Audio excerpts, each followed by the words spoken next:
Good day, guys. So, I am Leo Arbangoy. I am Reggio Gabriel S. Aliasa. So, for today, we will conduct an interview on one of the successful persons here in Barangay Kauswagan. Her name is Ma'am Lady Glenn M. Kahino.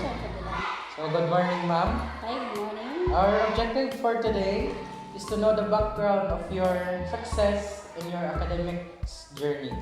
So, how are you, Ma'am? Doing great down. How do you feel right now? Nervous. Nice. Can we start? Can we now start asking the backgrounds of Yes, your so success? sure. Start. So first, who were some of the key mentors or role models who influenced your academic journey? The persons who influenced in my academic journey, no? Of course, my teachers before and also my family. What were some of the challenges or obstacles you did face in your academic journey and how did you overcome them? During my academic journey, I've experienced a lot of struggles or obstacles. Isa na diri ang mga sleepless nights, labi na kung daghan ka mga projects, assignments, and reports, no? So, hindi lang dira, no? I also nag-struggle po sa base kung sa ako ang sitwasyon. So, what are some of the case study habits or strategies that have contributed to your success? One of the case study habits that has contributed to my success as a PWD is staying organized and managing my time well.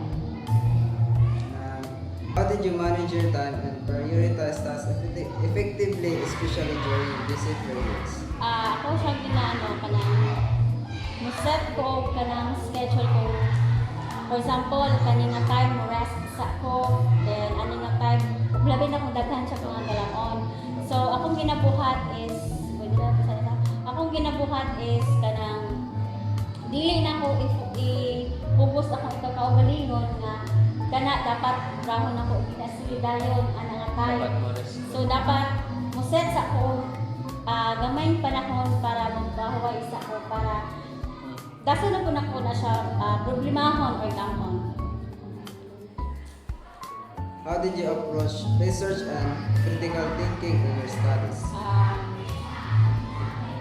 In my academic journey as a PWD, I approach research and critical thinking by breaking down complex topics into manageable parts, using accessible resources and seeking support when needed. So I focus on understanding the core concepts and apply it into real life.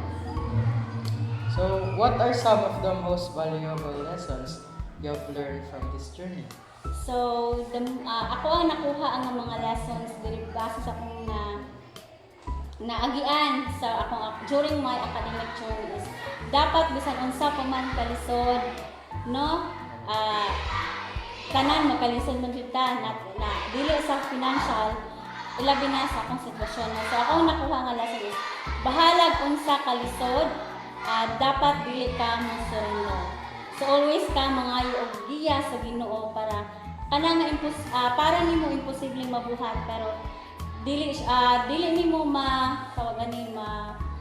dili ka kabantay nga dili mo na ko makaya nakaya na ko na siya karon.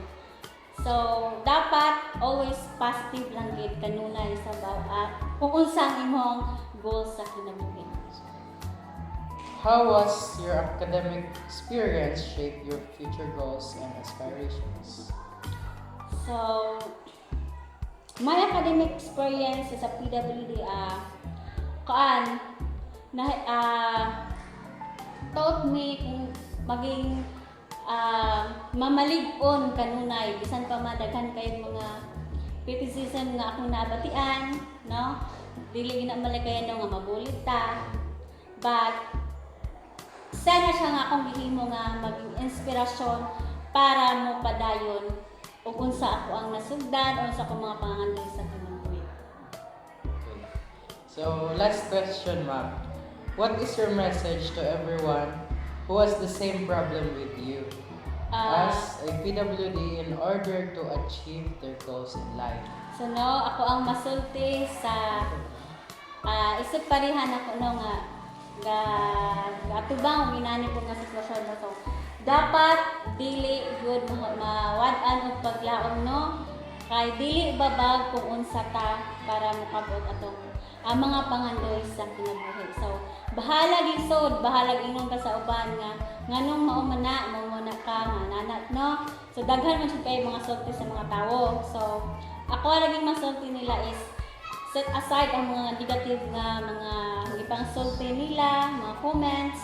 Then instead nga mo give up ka ana nga mga criticism nila is padayon himo ang inspirasyon para sa imong ugma damlag. No?